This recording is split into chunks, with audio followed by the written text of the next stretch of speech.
8 minutos en el territorio continental ecuatoriano, buscando la verdad y abogando por la recuperación de la paz y la seguridad en el Ecuador. Queremos saludar al señor subdirector nacional del Servicio de Rentas Internas, economista Ricardo Flores. Lo invitamos a un diálogo para hablar de algunos temas de interés vinculados con la administración tributaria, entre ellos, entre otros, la implementación de un sistema que identifica a quienes evaden impuestos. Hablaremos también del decreto del presidente de la República 881, que resolvió declarar de interés y prioridad nacional la implementación del programa de mejora de la administración tributaria y aduanera. Esto será muy importante para reforzar la capacidad de gestión de la administración aduanera. Economista Flores, ¿cómo identificar a quienes evaden impuestos? Muy buen día. Muy buenos días, Miguel. Muy buenos días a toda la audiencia de Prensa. Nosotros desde que iniciamos nuestra gestión en la administración tributaria hace ya 1 año y medio aproximadamente, nuestro principal desafío fue luchar contra la evasión y simplificar los trámites a los contribuyentes. ¿Cómo se traduce esto? Esto se tiene que traducir realmente en una mejora también tecnológica de la administración tributaria. Esa mejora tecnológica es la que estamos consiguiendo ahora con este programa de mejoramiento de la administración tributaria y aduanera que fue firmada mediante decreto ejecutivo del presidente Guillermo Lasso el lunes pasado.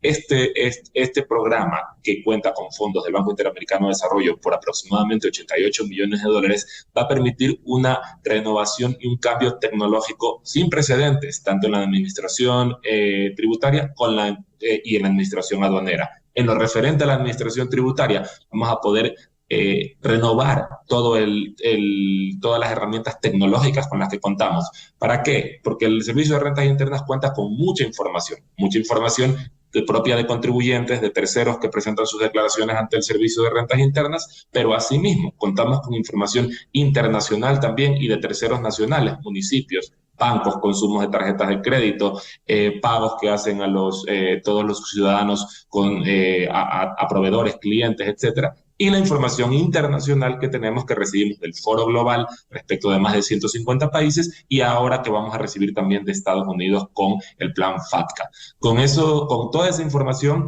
evidentemente lo que se necesita es tecnología de punta que nos permita armar una base de datos y no solo tener información, sino poder explotarla y de esa manera luchar de forma más decidida contra la evasión tributaria. Economista Flores, en ese sentido, ¿cuáles han sido los resultados obtenidos? Sí, nosotros ahora, el programa recién lo ha declarado emblemático el presidente y prioritario y por lo tanto eso tiene un plazo de tiempo en el cual se va a desarrollar. Sin embargo, nosotros ya hemos ido avanzando en un proyecto denominado el modelo de riesgos Falcon. Ese modelo de riesgos lo que hace actualmente es lo mismo que cuando ustedes van al buró de crédito y le dicen si una persona tiene o no capacidad de pago, cuál es su capacidad de riesgo para caer en impago o en mora. Pues nosotros tenemos ahora a través de este modelo de riesgos un score para cada contribuyente, persona natural y persona jurídica, para determinar qué tan riesgosa es esa persona. ¿Eso qué implica? Que las personas que tienen un bajo riesgo muy probablemente tengan un nivel de control más laxo de parte de la administración tributaria, algún mail persuasivo, algún recordatorio para que cumplan con sus obligaciones tributarias, porque normalmente lo hacen de forma voluntaria, mientras que aquellos que presenten un score de riesgo mucho más alto serán objeto de estrategias más intensivas. ¿Eso qué nos permite? Nos permite priorizar la capacidad operativa. Obviamente, como administración tributaria tenemos una capacidad operativa limitada que tenemos que enfocarla en aquellos contribuyentes que presentan mayores riesgos y, por supuesto, que generan una mayor evasión a la administración tributaria. ¿Qué implica, economista Flores, la implementación del programa de mejora de la administración tributaria y aduanera para reforzar la capacidad de gestión? El programa de mejoramiento de la capacidad de la administración tributaria y aduanera lo que implica es un cambio radical del tema tecnológico, es decir, se va a poder adquirir un nuevo, lo que se llama a nivel tecnológico, un core tributario. ¿Eso qué quiere decir? Que vamos a tener todos nuestros sistemas, los vamos a tener dentro de este core. ¿Qué va a permitir eso? Eso va a permitir mucha mayor fluidez y, por supuesto, una mejor trazabilidad de todos nuestros procesos, desde el proceso de control, de auditorías o o por ejemplo el proceso de devoluciones, reclamos jurídicos, etcétera.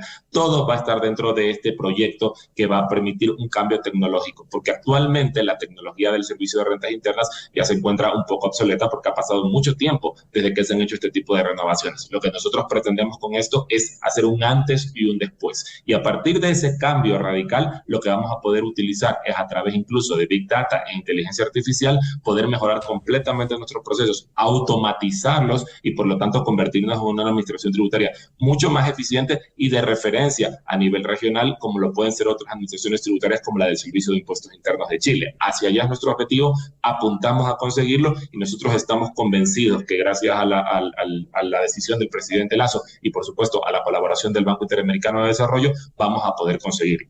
Este programa es un programa que se ha declarado emblemático por la institución, se ha declarado de prioridad nacional por el gobierno y por lo tanto nosotros lo que esperamos desde luego es que al haber sido institucionalizado, independientemente de los cambios de gobierno y de autoridades que pueda haber en el Servicio de Rentas Internas, este proyecto continúe en el tiempo porque es para beneficio de la administración tributaria y por lo tanto para beneficio del país. Economista Flores, ¿esto implicará también el aumento de los ingresos tributarios? Nosotros apuntamos desde luego que eso suceda. ¿Cómo sucede eso? En dos motivos muy claros. Uno es la tecnología, lo que nos va a ayudar evidentemente es una mejor detección de contribuyentes que presentan riesgos y poder apuntar ahí. Entonces nuestras auditorías, nuestros procesos de control van a ir destinados también a eso. Pero también nos va a permitir de otra manera utilizar y explotar toda la base de datos del Servicio de Rentas Internas. ¿Eso qué va a permitir detectar? Va a permitir detectar, por ejemplo, contribuyentes que tienen un pago de impuestos de determinado valor, pero que luego tienen activos o que tienen un estilo de vida completamente distinto al de su pago de impuestos. A día de hoy contamos con esa información. Sin embargo, debido a las deficiencias tecnológicas, por supuesto, con las que está la administración tributaria, a día de hoy se hace más difícil la explotación de esa información. Nosotros lo hemos hecho y lo hemos hecho a través de estos programas de control rápido que les llamamos PSRs tributarios, con los cuales ya hemos identificado personas de ese tipo. Sin embargo, con esta renovación tecnológica, por supuesto, nos va a permitir hacerlo de forma mucho más masiva y mucho más fácil. Entonces, nosotros estimamos que si bien esta mejora tecnológica no supone de inmediato un incremento en la recaudación, porque eso depende de otros varios factores, sí que va a suponer para el futuro, en el mediano plazo, va a suponer mejores controles y, por supuesto, mejores rendimientos y resultados. Y eso se traduce sin ninguna duda también en un incremento de la recaudación tributaria. ¿También permitirá una eficacia operativa del Servicio Nacional de Aduana del Ecuador en el área de control? En lo que se refiere a la aduana, pues como ustedes saben, la aduana tiene una administración completamente distinta del Servicio de Rentas Internas. Sin embargo, en el evento que estuvimos el día lunes, donde el presidente Lasso declaró emblemático este proyecto y prioritario, también estuvo el director general del Servicio Nacional de Aduanas del Ecuador, el señor Ralph Suástegui, y ahí explicó también cómo esto iba a permitir mejorar claramente los procesos de control de la aduana, sobre todo en lo relativo al tema de la subvaloración en las importaciones, que para nosotros creemos es uno de los principales problemas que tiene actualmente el país y por supuesto eso tiene una afectación en la recaudación tributaria que lo nota el Servicio de Rentas Internas, porque nosotros al ser administradores de los tributos, nosotros administramos el IVA y el ICE de importaciones también y se nota que ha habido un decrecimiento, por lo menos en esos dos rubros, que muchas veces se produce no solo porque la gente deja de importar, sino también porque se produce una subvaloración en las importaciones. Eso, y además, sobre todo, la modernización del sistema Ecuapaz, que también lo mencionó el director general de SENAE, también va a permitir al Servicio Nacional de Aduanas del Ecuador fortalecer mucho sus controles y también mejorar su tecnología. Economista Flores, ¿esta implementación será de inmediato, como reza el decreto 881, a fin de implementar el programa de mejora? Lo que ha hecho el presidente de la República es declararlo de prioridad y nosotros, tanto en la aduana como en el Servicio de Rentas Internas, lo hemos declarado un proyecto emblemático, lo que supone institucionalizarlo. Sin embargo, estos proyectos obviamente se componen de varias fases. Este programa se compone de 4 fases que estimamos va a ser terminado en el año 2025. Pero sin embargo, este proyecto va a ir avanzando fase a fase. Nosotros actualmente ya nos encontramos trabajando en el diseño y adquisición de la herramienta tecnológica que más se adecua a la administración tributaria, porque también es importante que la gente sepa que esto no es ir a comprar un desarrollo tecnológico e implementarlo. Cada administración tributaria tiene sus propias particularidades y sus propias normas, ¿no? Entonces la administración tributaria ecuatoriana y la legislación tributaria ecuatoriana es una legislación compleja, tiene muchos factores y muchas aristas y no hay necesariamente en el mercado un producto que se adecue necesariamente a todas las necesidades del servicio de rentas internas. De ahí que nosotros estamos trabajando de forma muy consciente y estamos trabajando de forma muy detallada en conseguir la herramienta tecnológica que realmente vaya a producir los beneficios y realmente vaya a producir los resultados que nosotros estamos esperando con este programa. Hay mucha gente involucrada en esto y por supuesto nosotros esperamos que para el año 2025 esto ya esté implementado en su totalidad y por supuesto empiece a generar resultados. Sin embargo, nosotros creemos que esto va a generar resultados de forma anticipada, sobre todo porque ya tenemos un modelo de riesgos basado, un modelo de gestión de cumplimiento tributario basado en riesgos, en donde ya hay un score tributario, en donde ya podemos seleccionar mejor los casos, en donde podemos apuntar claramente a quienes realmente presentan un riesgo de evasión de impuestos y eso nos va a permitir en mucho más corto plazo empezar a ver resultados más satisfactorios y positivos en lo que se refiere al control y por supuesto también a la recaudación tributaria. ¿Qué implican esas 4 fases que usted ha mencionado hasta el 2025, economista Flores? Eso implica obviamente un proceso también de contratación pública que, como todos ustedes saben, tiene sus tiempos, ¿no? Estamos hablando de valores realmente importantes. Si ustedes ven el Banco Interamericano de Desarrollo, el valor que es para la administración tributaria de manera son $88 millones. Es un monto muy importante y por supuesto nosotros tenemos que ser muy responsables en el uso de esos recursos. De ahí se van a seguir las fases de contratación pública en primer lugar, que es donde vamos a tener que escoger al proveedor tal vez de este desarrollo tecnológico y a partir de ahí también eso implica desarrollos tecnológicos también propios que tendremos que hacer para adaptar esa tecnología a las necesidades propias de la administración tributaria ecuatoriana y todo eso tiene procesos, fases, las fases de contratación pública, las fases de adquisición de la herramienta, las fases de implementación, de estabilización y por supuesto también hay lo que nos tenemos que asegurar es que haya un mantenimiento y un seguimiento continuo para que cualquier problema que surja dentro de estos desarrollos tecnológicos, que ustedes saben que siempre puede generar inconvenientes o siempre pueden generar problemas, evidentemente tenemos que ir trabajando de la mano para que eso se vaya solucionando en el corto plazo y adicionalmente se vaya manteniendo una garantía y una actualización de la tecnología que varía muy rápidamente en el tiempo. Esa actualización se produzca también de forma inmediata, de tal manera que son fases y procesos que también tenemos que respetar. En primer lugar, los plazos legales para temas de contratación, TDR y todo lo que supone una contratación pública y ser responsable con los recursos de los ecuatorianos y por supuesto también los procesos que tenemos que respetar tecnológicos y de desarrollo que también toman su tiempo. Este programa que fuera resuelto y anunciado este lunes, economista Flores, se encuentra alineado dentro del plan para fomentar un sistema tributario simple, progresivo, equitativo, eficiente. Por supuesto, este programa de mejoramiento de la Administración Tributaria de Manera tiene su enfoque y su ancla en el artículo 300 de la Constitución, que es donde se establecen cuáles son los principios básicos del sistema tributario ecuatoriano, entre los cuales son los que usted correctamente ha nombrado, Miguel. Hablamos de simplicidad, suficiencia recaudatoria, progresividad, equidad, etcétera. Esos principios son los que enmarcan el desarrollo de este programa. Por eso, nuevamente, quiero hacer también un énfasis en que este programa no es este programa, si bien ha sido impulsado por el presidente Guillermo Lasso a través de este decreto y por supuesto gracias a la colaboración del Banco Interamericano de Desarrollo, este no es un programa que tiene una visión partidista o que tiene una visión ideológica, es un programa que se enmarca en lo que establece el artículo 300 de la Constitución y que por supuesto es algo muy beneficioso para esta administración tributaria y para el país. Por eso evidentemente yo animo a quien asuma la presidencia de la República a partir del mes de diciembre aproximadamente, sea el candidato Daniel Noboa o sea la candidata Luisa González, que continúen con este proyecto porque realmente va a ser un cambio radical de la administración tributaria en el ámbito tecnológico y yo creo que eso lo único que va a traer es beneficios para el país. Esto tiene que estar institucionalizado y ser una política de Estado y ser continuada independientemente de quién se encuentre en el gobierno nacional o en la administración tributaria en la dirección general. Ahora, quisiera consultarle adicionalmente de estos procesos importantes de mejoramiento de la administración tributaria y aduanera. ¿Cómo están las recaudaciones? Cerramos el mes de septiembre. ¿Cómo han ido las recaudaciones tributarias?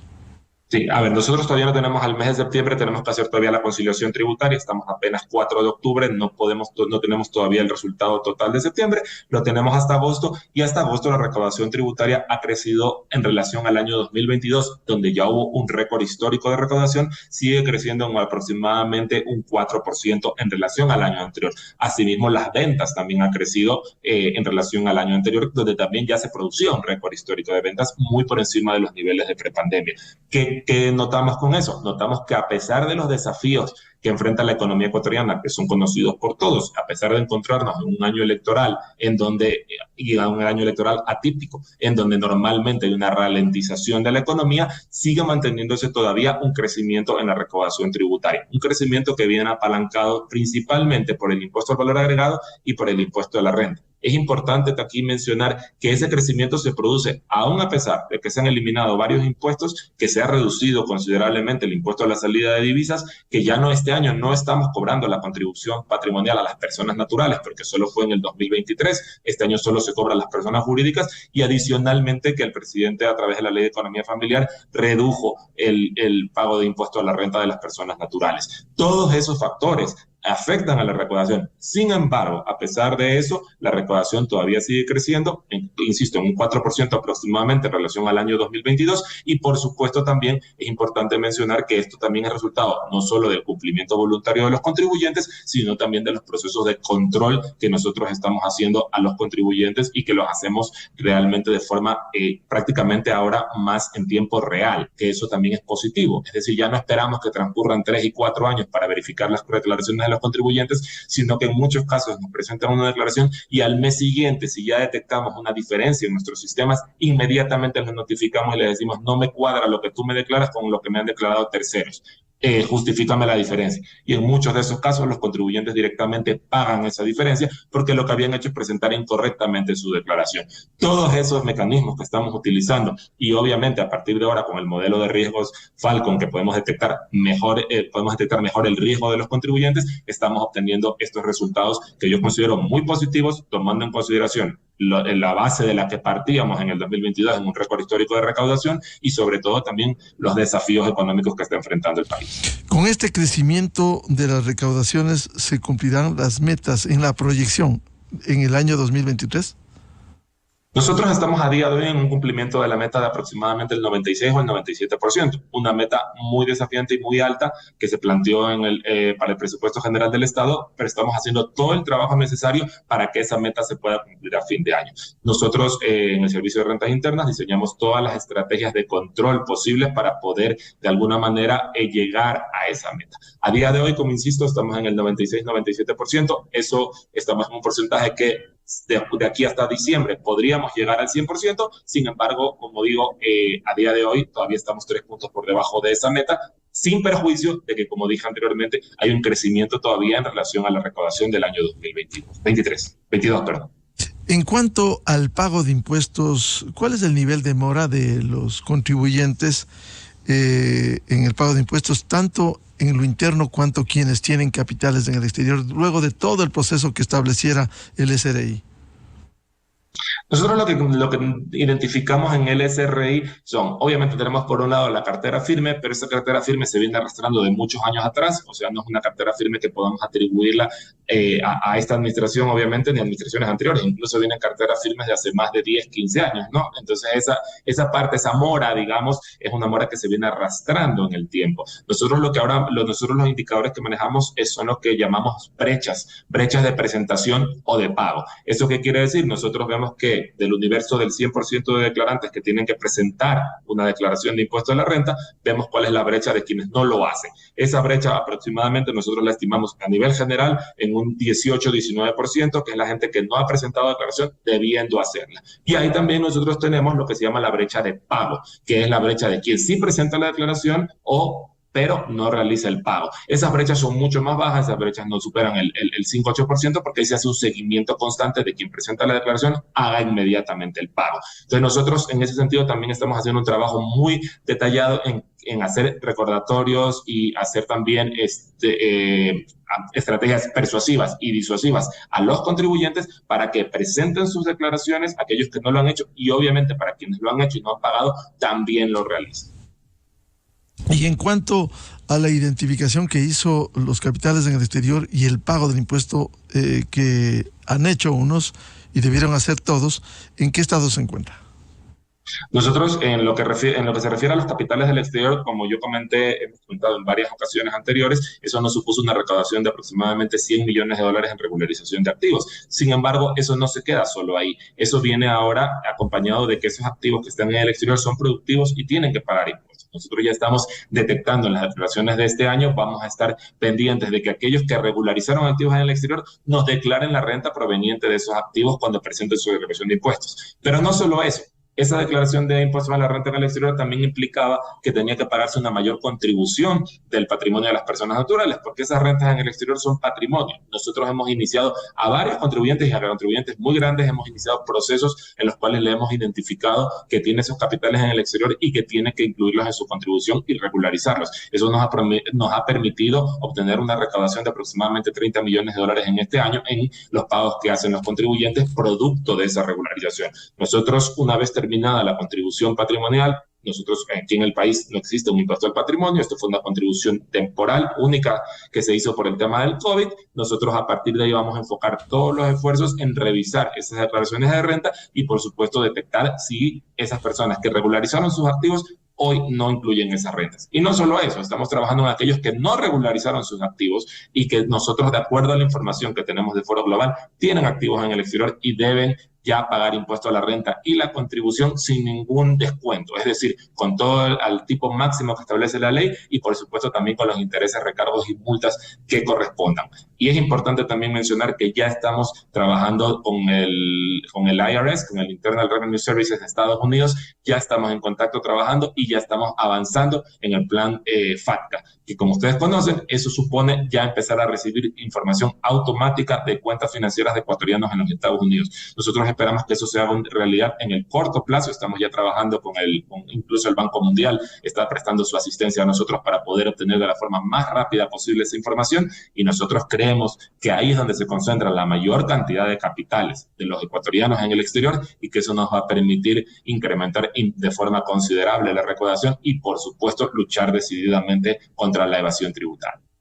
Tenemos una inquietud que la trasladamos al señor subdirector del SRI, Ricardo Flores, respecto de la devolución de impuestos y de manera especial el IVA de adultos mayores. Nos consta porque hemos verificado que con la facturación electrónica se ha facilitado inmensamente. Uno ingresa al sistema, se carga las facturas que ya están en el SRI y luego de la aprobación en 15, 20 días máximo, hemos verificado, se devuelve.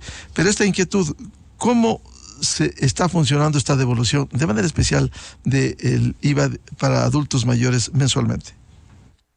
Nosotros cuando llegamos a la administración tributaria, una de nuestras mayores prioridades, adicionalmente a luchar contra la evasión, fue la simplificación y la atención oportuna a los contribuyentes, especialmente a los grupos prioritarios. Cuando nosotros llegamos a la administración, estaba incluso cerrada la devolución a personas con discapacidad porque habían decidido que como había tantos carnets falsos de discapacidad, no se devolvía o se hacía un trámite que tardaba 6, 8 meses en devolver a las personas con discapacidad su impuesto a la renta. Nosotros en cuanto llegamos dijimos que eso no era posible, que por el mal hacer de unos cuantos no podíamos perjudicar a las personas que realmente padecen una discapacidad y que necesitan esa devolución. Lo mismo con los adultos mayores. Nosotros consideramos que eran grupos prioritarios a los que había que atender de manera más expedita. ¿Qué conseguimos? Procesos que tardaban 3, 4 meses. A día de hoy, con la facturación electrónica, por supuesto, que nos ayuda muchísimo, nosotros en 3, 4 días estamos ya emitiendo la resolución y ya en la semana siguiente se produce la acreditación. Ustedes saben que la acreditación de los fondos no depende tanto del Servicio de Rentas Internas, sino de la disponibilidad que nos dé de recursos del Ministerio de Economía y Finanzas. Sin embargo, aquí sí debo reconocer que con la ayuda del ministro Pablo Arosemena, todas las semanas tenemos los recursos necesarios y disponibles para acreditar a los adultos mayores, a las personas con discapacidad, su devolución de impuestos. Esto es importante. Nosotros, si bien es cierto, puede ser que la devolución se refleje en 12 días aproximadamente debido a la acreditación de fondos, las resoluciones que nosotros emitimos cuando se trata solo de facturación electrónica electrónica son resoluciones que se emiten en 3-4 días como máximo, porque nosotros ya hacemos un cruce totalmente automático. Antes se iba al escritorio del servidor, validar, vouchar factura por factura. Hoy ya no es así. Hoy es de forma automática en el sistema y la resolución sale de forma automática para la firma electrónica del jefe de devoluciones o del director zonal según corresponda. Entonces, eso ha permitido, y creo que los ciudadanos lo notan, y nosotros lo hemos notado porque se ha reducido considerablemente quejas en redes sociales y en demás medios digitales, se ha reducido considerablemente porque las devoluciones realmente, por lo menos en lo referente a los grupos prioritarios, nosotros conocemos que se hacen de forma muy ágil y expedita. Adicionalmente a eso, nosotros estamos trabajando y acabamos de emitir una resolución por la cual estamos trabajando en que los adultos mayores y las personas con discapacidad con su código puedan adquirir los productos en supermercados y tiendas y puedan, con un código, el propio supermercado o tienda ya no cobrarle el IVA, de tal manera que incluso le ahorramos esta solicitud de devolución, sino que automáticamente en la tienda o en el supermercado con el cual nosotros, el Servicio de Rentas Internas, tenemos un convenio o acuerdo, ya no cobrarán el IVA. Actualmente ese funciona en algunos locales y solo en efectivo. Acabamos de emitir una resolución para que eso también sea para pagos con tarjeta de débito y crédito. Esa resolución todavía tiene un plazo para su entrada en vigor porque tiene que haber un desarrollo tecnológico y una adaptación de los sistemas que tienen que hacer los bancos y las instituciones financieras para que eso pueda suceder. Sin embargo, ya estamos avanzando en ese camino. ¿Cuál es nuestro objetivo? Nuestro objetivo es que en el futuro adultos mayores y personas con discapacidad puedan adquirir sus bienes y esos bienes ya vengan con la tarifa 0% de IVA y no tengan que pagar ese IVA y pedir la devolución. Eso supone, en primer lugar, mayor liquidez para el adulto mayor y la persona con discapacidad que no tiene que esperar una devolución, y en segundo lugar también reduce los riesgos que existen porque hay muchas personas inescrupulosas que utilizan a los adultos mayores principalmente para decir que el gobierno da un bono, que el SRI regala dinero y les piden sus datos y sus cuentas bancarias para poder pedir estas devoluciones de forma ilegal. Hemos detectado varias de esas tramas y ya estamos iniciando los procesos de control. Aquí sí un llamado también a todas las personas a que no se dejen engañar. El derecho a devolución de IVA es personal del adulto mayor, lo puede realizar, es un derecho gratuito que tienen a que se les devuelva el IVA, y el SRI en ningún caso entrega bonos ni regalos a los contribuyentes, sino que cumple con su labor de devolver los impuestos conforme manda la ley. Bien, al señor subdirector nacional del SRI, economista Ricardo Flores, muchas gracias por la información y el importante trabajo que cumple el SRI en el tema del cobro de impuestos y devolución de impuestos también. Muy amable, Ricardo, su atención a la revista de Opinión Democracia. Muchas gracias, Miguel, encantado. Enseguida, en la revista de Opinión Democracia. 8:35 minutos en el territorio continental ecuatoriano, buscando la verdad. Vamos a una pausa publicitaria y ya volvemos con el doctor Javier Mauricio Torres, candidato a Contralor General del Estado, el mejor puntuado. Está con nosotros para hablar del concurso para Contralor General. Desde 1984 con Gonzalo Rosero. La revista de Opinión Democracia. Siempre líderes, siempre confiables. Enseguida regresa Miguel Rivadeneira a la búsqueda de la verdad. Inicio de espacio promocional y publicitario. Oye, ¿por qué debemos votar nuevamente este 8 de octubre en la parroquia Calacalí del Cantón Quito?